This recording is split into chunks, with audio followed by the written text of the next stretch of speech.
Hello, everyone. Welcome back to this week's episode of Mocktail Minutes. This is Bailey. And this is Brianna. This week I am drinking, we're back to Poppies. I'm doing the watermelon one, which I do like, even though I usually don't like watermelon flavor things. Sweet. I haven't tried that one yet. I'm having a half calf, which is a dumb idea. It's a dumb idea at 4 o'clock, but it's a half Yeah, that's calf. a terrible idea. And I know this. I know this. But I added I usually do Further Foods collagen, but I did Orgain because it was at Costco and it was like on sale. It's pretty Yeah. good. And then the BUBS natural MCT oil. So it's like some stuff with it, but I know I'm gonna regret this.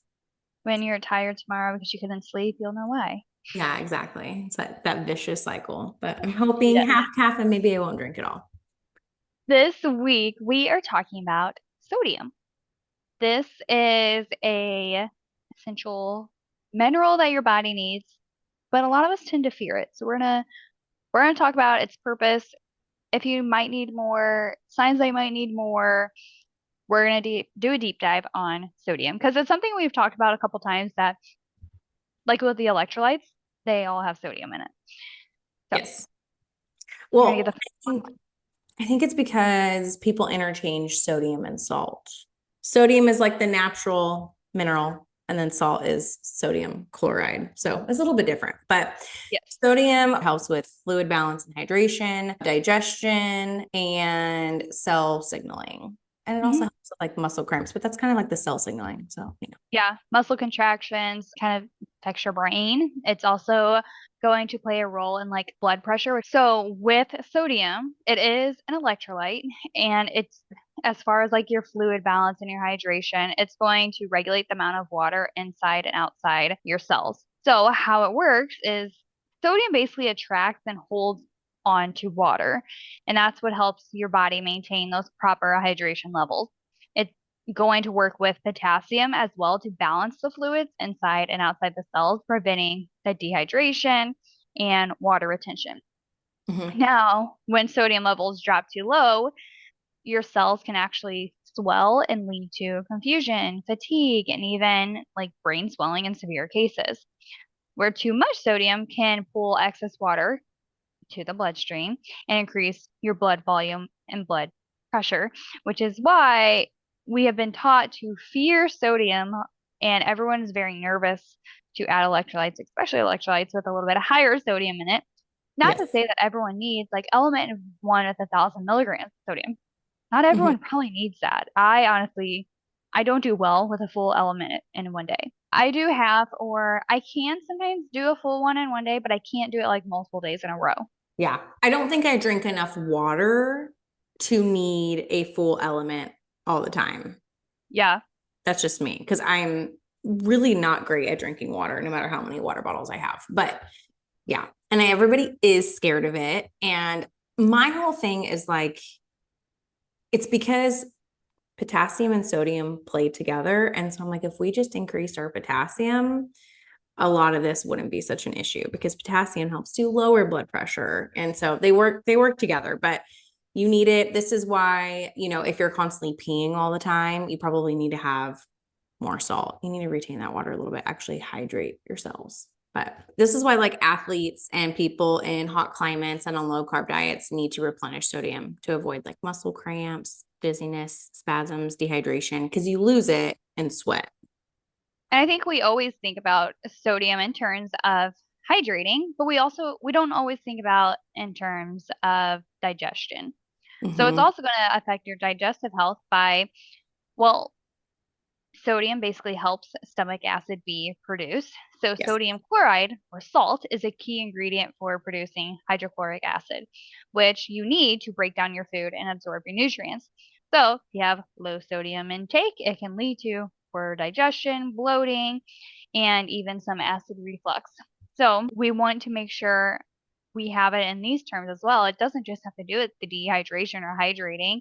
It also has to do with like digesting your food and nutrient absorption and even like supporting the gut barrier because sodium is going to help maintain a healthy gut lining and help prevent issues like leaky gut. Yeah. So it's very important. I think we fear it a lot, but if you do it correctly, it's excellent and you need it. And there's a lot of, I think, negatives from having too low of salt, to be completely honest. Now, if you have like severe blood pressure, stuff like that, or like a kidney disease, okay, you're going to need to talk to your doctor about your specific limits. But for the most part, you get much more not great side effects from having too low of salt, in my opinion. But too much sodium can lead to that high blood pressure, or also known as like hypotension. Obviously, when you consume too much sodium, your body is going to retain more water. That balance is going to be off. And so it increases your blood pressure because it increases your blood volume. So this puts pressures on, the blood vessel walls. Not great to have long-term high blood pressure, because we know over time it can lead to things like heart disease, risk of stroke, kidney issues, etc. I find it so interesting when people are terrified to do something like Element, but then they'll go to McDonald's because you are getting the majority of your salt, sodium chloride from processed foods, fast foods. Those are the major culprits of excessive sodium intake, not salting your food at home or drinking something like Element or drinking an electrolyte drink, in my opinion. And that's what I like to point out too, because everyone's nervous to like start electrolytes. I don't know what it is about them because we're not scared about Gatorade, but it also I could think have people its don't know. I yeah. think, And that's how I'm like, you would go grab a burger and fries just fine, kind of the same thing. mm-hmm. Not really, but like sodium wise, it can be kind of the same thing. Yeah. And I also like to point out that usually as you start working with us, you are going to gear more towards whole foods. So if you were also someone who went from more processed foods, you're going to more whole foods, you're naturally decreasing that salt intake. Mm-hmm. You probably need to make sure you're getting enough like real mineral salt now at this point, because your whole foods, it's not going to just naturally have as much salt because we don't need to preserve it. We don't need to just make it shelf stable. We don't need these things Yeah. that processed foods have. Yeah. So adding some salt. And I would say, not all salt is created equal. So we have regular table salt. It's highly refined and it's stripped of most of its minerals. And it contains additives like anti-caking agents, all sorts of things. And it does do a good job at providing sodium, but it lacks the benefits found in more natural salts, like your mineral salts, Himalayan pink salt, Celtic salt, Redmond sea salt.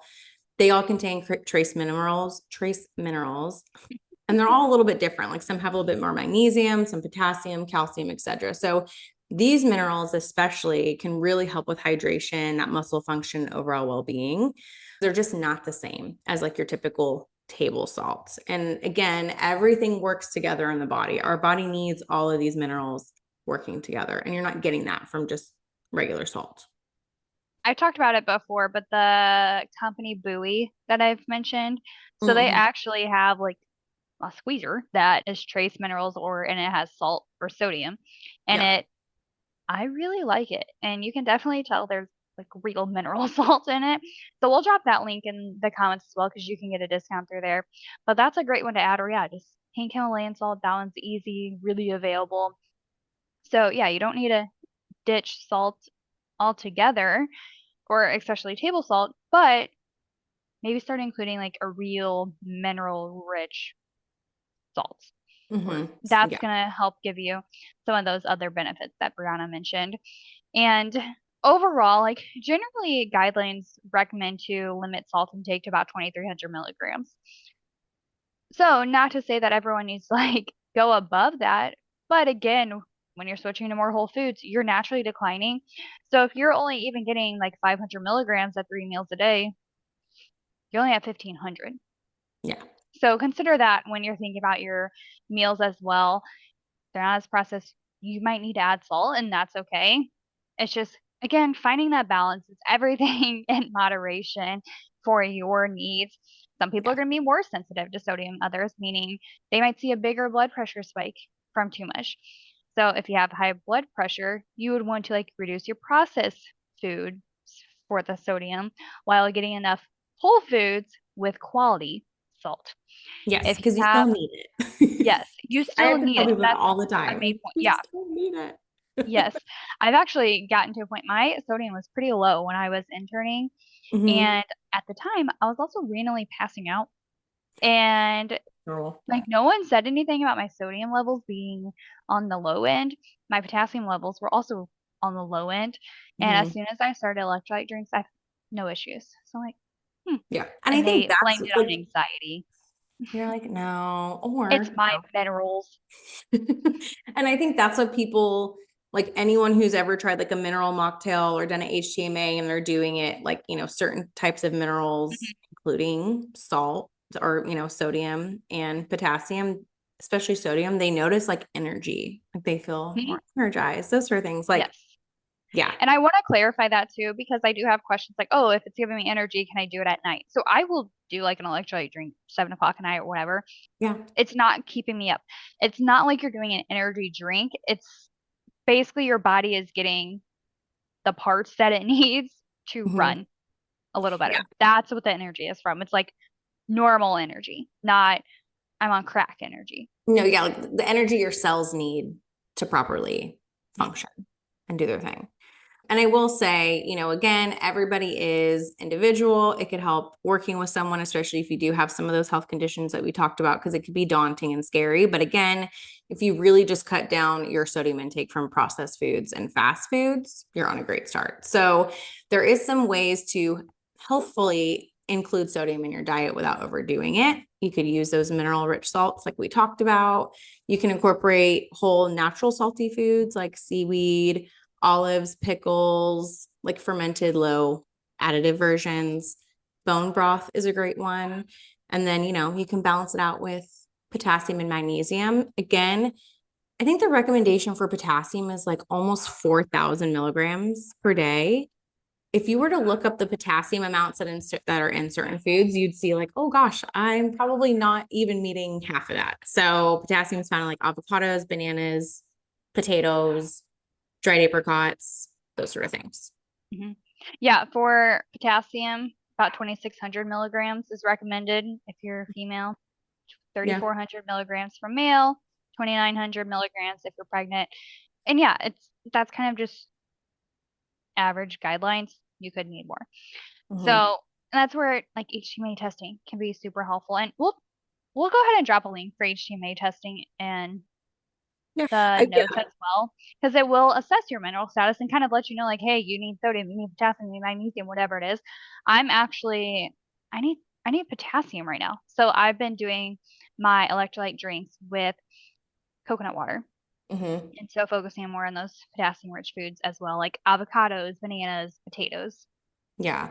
And to those recommended amounts are if you're not deficient. So again, Hmm. knowing that we're using these every day for all of our cellular processes, if you Yes. are deficient, you're going to need more, which I think the majority of people are maybe not on a lab test necessarily deficient in potassium, but definitely in like on HTMAs. And again, Hmm. we find these intracellularly and extracellularly. So a Hmm. lab doesn't always give you a great indicator of like where it's at. Signs that you might need more sodium in case you're wondering, I don't know, do I need more? Do I need less? So just a quick snippet. If you have like frequent muscle cramps or muscle weakness, dizziness, low blood pressure, fatigue, brain fog, excessive thirst, or like Brianna mentioned, the frequent urination, like if you're always peeing, you might not actually be absorbing that water. You're just peeing it out. Headaches are a big one. I always know if I have been slacking a little bit on my electrolytes, I get headaches and I cure Mm. myself with electrolytes. Weird how it works. Weird. Yeah. And it could also be like cold hands and feet. So low sodium levels can cause poor circulation. Mm-hmm. Just some things to think about. And also like specifically if you're an athlete, if you've been doing low carb, if you're in very hot climate areas, or just you have low blood pressure, those are just some reasons you may need some more sodium. Again, a disclaimer from this episode. This is not medical Medical advice advice. personally for you. This is just general nutrition information. Yes. Just Not your information. dietitian. We are your podcast hosts at this point. Yes. So please do not have very high blood pressure and start drinking Element multiple times a day and tell Yeah. your doctor that you listened to a podcast where dietitians told you it was fine because they are going to be very upset with us. Yes. We're just getting your wheels turning to see what's going on there. Yeah. We're And turning it understand into. what it is. Cause I mean, like you said, people are very scared. I just think we don't know like what Mhm. are electrolytes? Like what do they do? It Yep. sounds scary. So we're just filling you in on one of the key electrolytes, Mhm. what it does, Yep. why it's important, why you don't need to fear it, and why maybe you need to switch up your intake a little bit. Yeah, one of our key goals of this podcast is to educate. So that's exactly what this episode is for. And when this episode airs, it's going to be Thursday, January 30th. And the Oh, yeah. next day, tomorrow, when you're listening, will be Friday, January 31st. We're going to be Mhm. talking about 25 and fine. So be sure you join us. You can sign up through our Instagram. If you can't find the link, just send us a message and we can send it to you. But we're going to try and do these once a month just to pick a specific topic. And it's almost like you get to join us for a live podcast episode and you have some like Q&A time. Yeah. More interaction with us. We think Mhm. it'll be fun. Yep. Yes. All right, everyone. Short and sweet episode for you today. And we will be back next week with a new topic. Oh, Bye. bye.